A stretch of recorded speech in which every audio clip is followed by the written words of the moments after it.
एक लोक कथा के अनुसार पुराने समय में एक ऐसा राजा था जो बूढ़ों को पसंद नहीं करता था।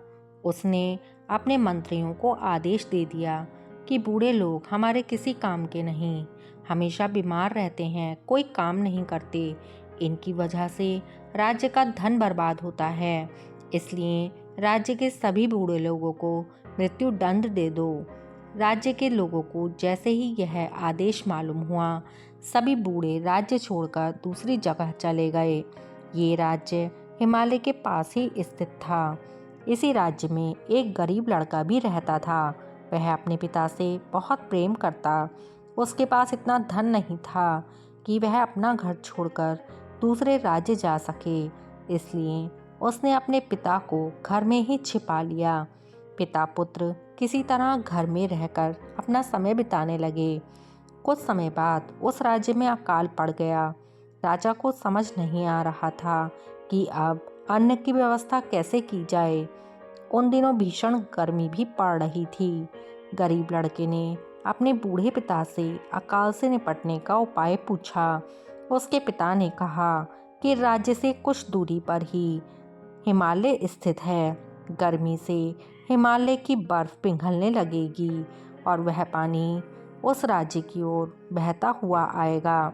वह पानी यहाँ आए उससे पहले एक काम करो, राज्य के मार्ग पर दोनों ओर हल चला दो।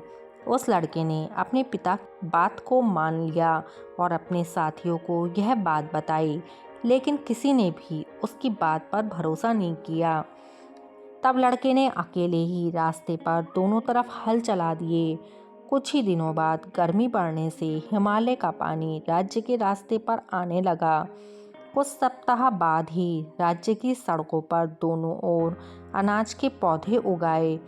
जब ये बात राजा को मालूम हुई तो उन्होंने उस गरीब लड़के को दरबार में बुलवाया। राजा ने लड़के से पूछा, ये अनाज उगाने का ये तरीका तुम्हें किसने बताया? लड़के ने कहा, महाराज, ये उपाय मेरे पिता ने मुझे बताया था। आपने जब बूढ़ों को मारने का आदेश दिया था तो मैंने उन्हें अपने घर में ही छिपा लिया था। ये सुनकर राजा ने उस बूढ़े व्यक्ति को भी दरबार में बुलवाया।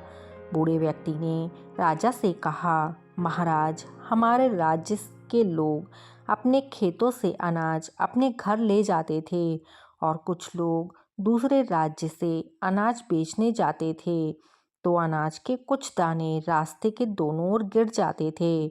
जब मेरे बेटे ने रास्ते के दोनों तरफ हल चलाया तो हिमालय का पिघला हुआ पानी वहां पहुंचा तो वो दाने अंकुरित हो गए और अनाज उग गया।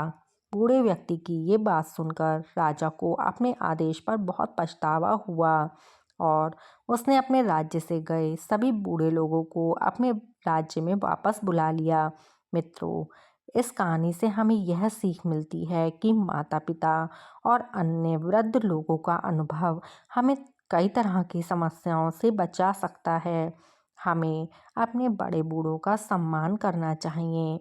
मित्रों, अगर कहानी अच्छी लगी हो तो कहानी को लाइक कर देना, अपने दोस्तों में शेयर कर देना और अपने विचार कमेंट बॉक्स में डाल देना। धन्यवाद।